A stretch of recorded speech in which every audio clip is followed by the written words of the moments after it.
Hi, I'm Danny, executive producer at 343. And this year at E3, we're really excited to announce Halo Annivesary to the world. We wanted to give an example of campaign, so we used Silent Cartographer to really highlight some of the exciting features we're developing for the game.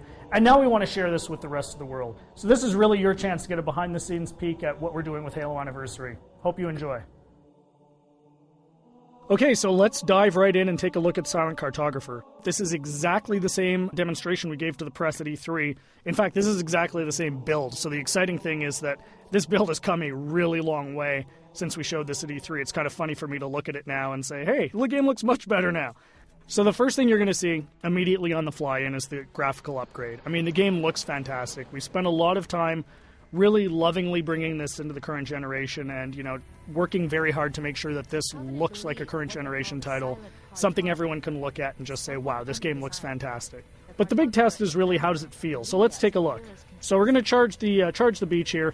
First thing you're going to get a taste of when you pick up this game and start playing is that this plays exactly like the original. That was a core development principle for us, is this game needed to play exactly the way it did 10 years ago. I mean, this is the game that launched a generation of shooters, so we had to make sure that that feeling was identical to that experience that everybody remembered 10 years ago, because this is really a gift to the fans. This is a way to relive the experience of playing Halo 1 for the first time, so we really wanted to make sure it was identical. And the way we did that was actually a fun technical trick. We're actually running portions of two engines at the same time.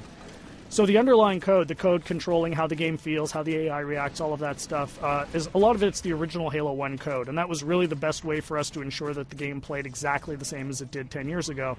But on top of that, we've layered a new graphics engine that allows us to, make the game look fantastic and look like a current generation title. So it's really a great mix of the two. So at the end of the day, your Halo fan gets a game that plays exactly like they remember, but looks like a current generation title. We get some other benefits from this as well. As I said earlier, and I say this all the time, the primary goal for this game is to make sure Halo fans can relive the experience of what it was like to play 10 years ago.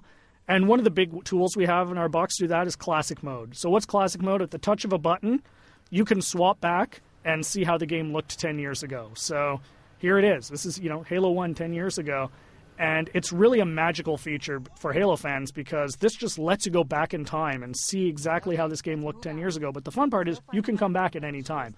So Classic Mode gives you the ability to go back and forth whenever you want at the campaign. So one of the things that's fun to do is get out to a spot like this that, just looks beautiful. You've got the water, the sun reflecting over it, the Halo ring in the background, and say, hey, what did this look like 10 years ago? Touch a button, and there it is, right? I mean, it's really, really, really a lot of fun to go back and forth between the two modes. And this is something I personally get the most excited about. And I think, the fans are really going to love it too. This was definitely a big win at E3. As you can see, the other benefits you get from the new version is you've got the splash effects, the dust effects as you get back onto the beach. The game just looks great. The other thing that's fantastic is for the first time, we're going to have co-op over live for the campaign. So you can hop onto the Warthog with a buddy and just plow through this game and, start mowing down grunts and elites and, just team up with a friend. Get on, go, hook up on live and play through the campaign together. And, we think people are really going to love that too. I often say, what would Halo 1 be without the Magnum? And, of course, the Magnum's back. Everyone remembers that fantastically overpowered pistol that just enabled you to walk through and just mow through hordes of enemies. Tremendous amount of fun. So, we're excited to bring that back as well.